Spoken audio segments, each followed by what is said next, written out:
Bonjour à tous. L'objectif de cette présentation, c'est vraiment de donner de la valeur dans Triskel. On a réfléchi à un ensemble d'indicateurs.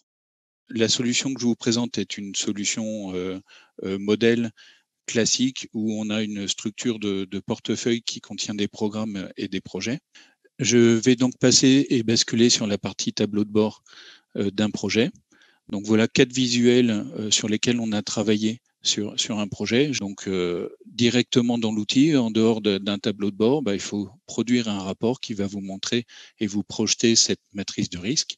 Premier élément, venir visualiser la matrice de risque directement en temps réel. Deuxième analyse possible, enfin en tout cas présentation possible, la revue projet. Ça permet aux solutions clients de collecter de l'information de manière régulière.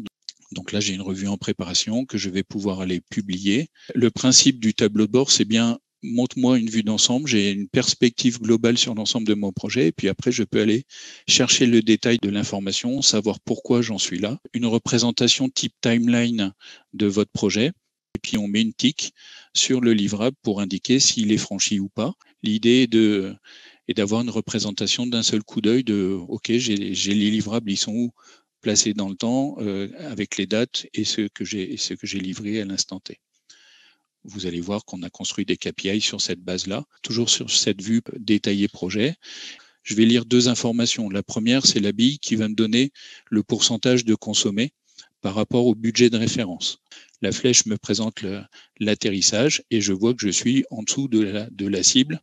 Donc, soit j'ai surperformé et je vais effectivement moins consommer, soit j'ai pas fait ma réestimation et il faut que je réestime mon budget pour recaler ma cible et savoir si je suis au-dessus ou en dessous.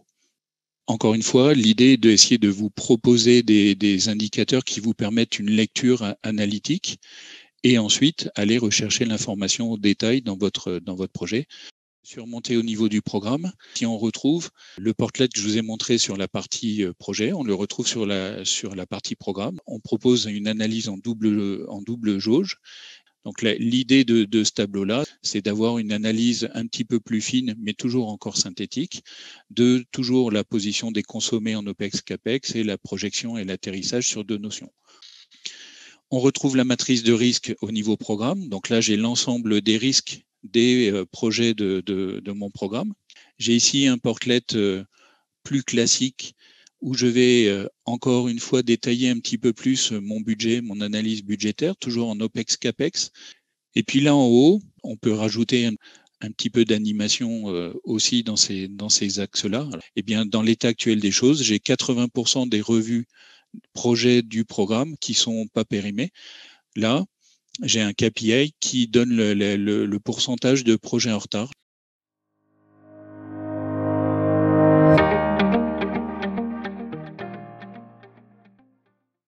Encore une fois, tous les KPI peuvent être imaginés. Je vais donc me mettre au niveau portefeuille.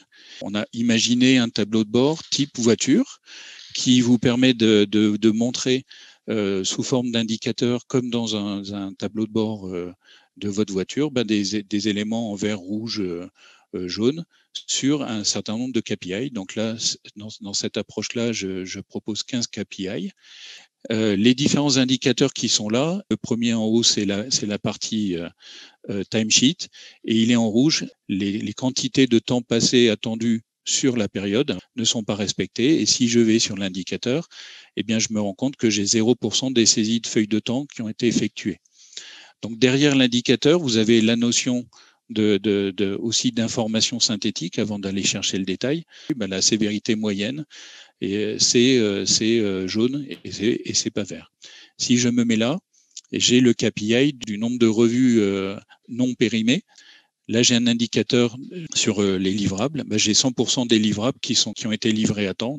Ça, c'est le nombre de projets en retard. Donc, j'ai 45% des projets de mon portefeuille qui sont en retard.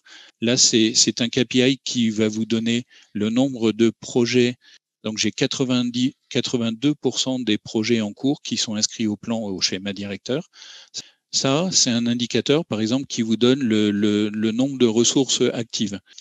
Là, sur cet indicateur-là, j'ai axé plutôt mes indicateurs ressources. J'ai engagé 29% de la capacité de mes ressources internes. J'ai engagé vis-à-vis des différents projets et du plan capacitaire, donc de la capacité de mes ressources, j'ai 31% des capacités de mes externes qui ont été engagées. Alors je le mis en vert, mais on pourrait dire que c'est pas normal d'être si bas. Donc on pourrait changer la couleur de l'indicateur. Ça, cet indicateur-là, c'est pour ceux qui gèrent des ressources génériques et qui demanderaient à transformer les ressources génériques en ressources nommées. Eh bien, j'aurai le taux de ressources génériques non converties en ressources humaines, ce qui veut dire mon taux de staffing non réalisé. J'ai un indicateur sur cette base-là. Comme dans cette solution, il n'est pas calculé, il est grisé. Ça, c'est un indicateur accès demande. Ça, c'est un indicateur accès run pour faire sur une vue d'ensemble et un KPI sur ce qui se passe sur mes projets de type run.